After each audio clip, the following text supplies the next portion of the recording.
Hi there, let's start with cryogenic vehicles. Carrying miners, a mining spacecraft known as the Borealis glides across the Great Gap. 4 years remain for these miners until they get at their target. An asteroid veers suddenly and straight toward the ship. The Borealis crashes, launching the cars. Leonard, the artificial intelligence aboard the spacecraft, wakes the miners and starts getting them ready. Andy is one of the miners. He wakes up upon the asteroid striking. Leonard exhorts him to cool off and observe safety procedures. The Borealis is destroyed while the cars are thrown into a nearby planet. Andy's capsule completes building his suit, fastening his helmet, and replenishes his oxygen supply with robotic arms.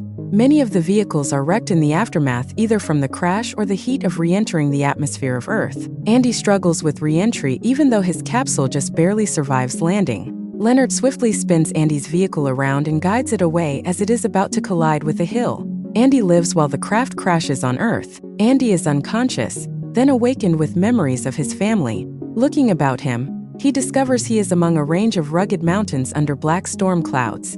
Andy calls the ship, but he gets no answer. Leonard tells him to leave the workshop when the ground starts to quake suddenly. Then Andy finds it difficult to open the craft. It is damaged. While being a low-ranking miner, he finds while looking through the survival gear that there is no signal gun. Desperate, Andy tries to flee after breaking the glass of the craft with a fire extinguisher. The unstable ground turns the vessel over as he works, and the shattered glass slashes across his armor. Leonard tells him the surroundings of the planet are hostile, and Andy seals the breach with a specific spray. Then Leonard tells Andy the pod is burning. Andy moves fast and looks for his son's toy, the one he loves, clutching it. Andy finds the Borealis rising into the atmosphere, now imprisoned on an unknown world. The ship is already on fire though, and upon arrival it is totally wrecked. Andy is flying several meters from the shockwave, yet he somehow lives. Andy then inquires Leonard's whereabouts. They have not arrived at their intended location. Leonard tells him they are in an unmapped star system. While attempting to reach someone on the radio, Andy decides to go toward a light he saw far away. Andy discovers another capsule and comes upon the Borealis remains along the way. When he tries to take the oxygen tank out of it, he panics upon spotting a dead person inside. Andy has the bravery to take off the tank only to see it broken and useless. Andy, annoyed, chooses to keep headed toward the light. The capsule behind Andy shows sinister symbols, blood and scratch marks, suggesting he is not alone as he leaves. Andy finally makes it to the light and discovers another survivor called Dwayne, glad to meet him. Dwayne, though, believes eating the bodies might be the only way he survives as he thinks they might be the only ones left. He says the catastrophe happened since the corporation saved gasoline by cutting a shortcut across the asteroid belt. Working in the communications branch, Dwayne intends to transmit a distress signal to Earth asking for a rescue ship. Andy is informed the RTS will take another 2 years even with the quickest rescue ship. The signal will take 8 months to get to Earth. Dwayne then advises building base camp south to locate the other half of the Borealis. Dwayne motivates Andy by reminding him of his resiliency, and therefore helps him to start to lose hope. Andy moves backwards to recover his balance, yet the pressure is too great for him and he unintentionally disconnects a wire. He turns to correct it, and a thing suddenly materializes, dragging Dwayne away. Andy is perplexed and does not know what really transpired. Even with the shock, he completes sending the distress signal. Andy then grabs Dwayne's gun and moves alone toward the other side of the ship. His oxygen supply is shockingly poor. A survivor called Naomi calls over his radio as he advances. She says she sends her location and her legs are caught in her pod.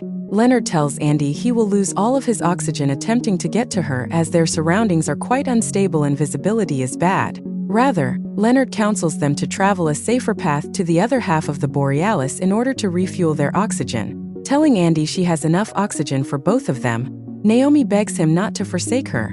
Andy agrees to help. Andy moves toward Naomi. The two start to chat and grow to know one another. Nightfall sets many hours later, and Andy starts to feel something odd. He asks Leonard to scan the area after believing he sees something moving in the darkness, but the AI is unable of doing the task. Leonard is an obsolete artificial intelligence model the corporation acquired to cut costs, Naomi notes.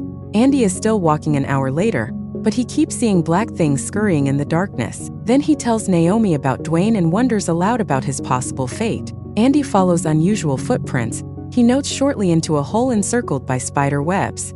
Startled by the sight, Andy warns Naomi fast that the planet might be home to extraterrestrial spiders. Technically, though, Naomi and he are the aliens here, hence the spiders are just normal. Andy starts to move faster suddenly, seeing more spider webs all around and detecting threat in the surroundings. Commenting on how hard it is and implying that he might be escaping from his history, Naomi questions him why he accepted the position. This sets off his memories of his son and wife playing together. They left him. Andy informs Naomi. He hears a low growl out of nowhere and starts to frantically look about him. Then Leonard tells Andy 6 trackers are on their way to his place. Oddly enough, the trackers are really dead crew members.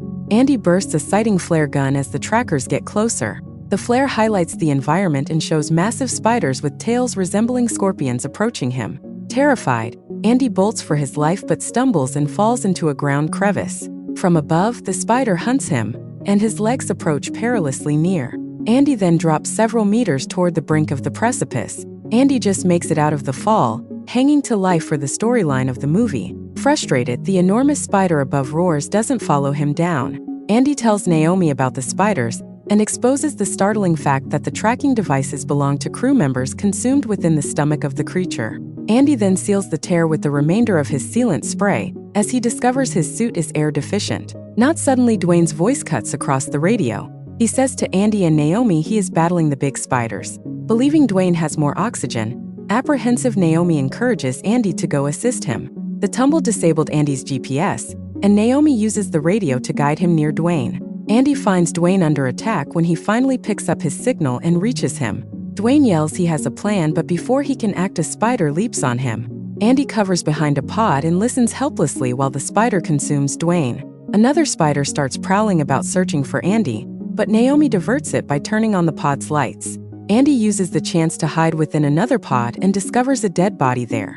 Andy then asks Naomi to cut off the pod's lights, but she has another thought. Turning on all the pod's lights at once, she attracts the spiders toward them and provides Andy with an escape path. A spider follows him till he trips into a misty section. Naomi informs Andy she is still stuck even though Andy advises her to leave her pod right once.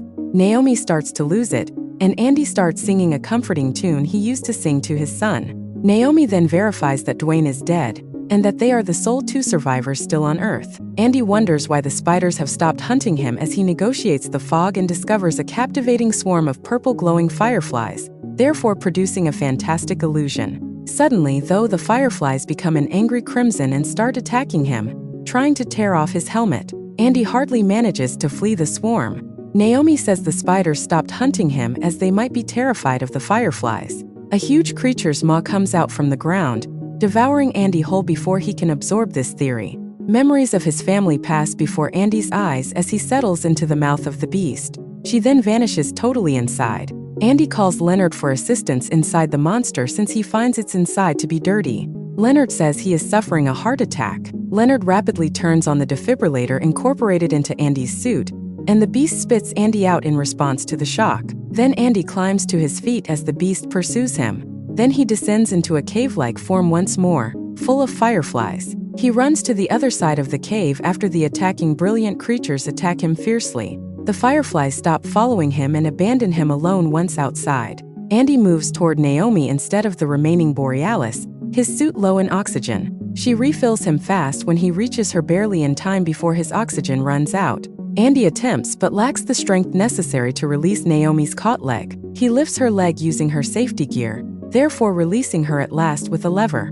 Naomi assures me her leg is not broken. Andy immobilizes her leg with a piece of metal wrapped around it like a splint as they leave the capsule, therefore improving her walking. She thanks Andy for saving her instead of going to safety after gathering goods from Naomi's capsule. Soon they are encircled by a swarm of spiders, which drives them to flee. To help Naomi withstand the agony in her leg, her advanced artificial intelligence AMI gives her morphine. They fall after fleeing for some time, and a spider hangs above ready for strike. The spiders chase the signals Naomi sends at them instead of their usual behavior. Seizing this diversion, the pair boards the last section of the ship. Naomi battles to shut the doors while the control system breaks down. She closes the doors after several tries exactly as one of the spiders is caught and chopped in half. Then the animals start hammering on the door, pushing Naomi and Andy back even more into the ship. The emergency lights flash to signal the backup generator is running. Knowing the layout of the ship, Naomi can negotiate it effortlessly.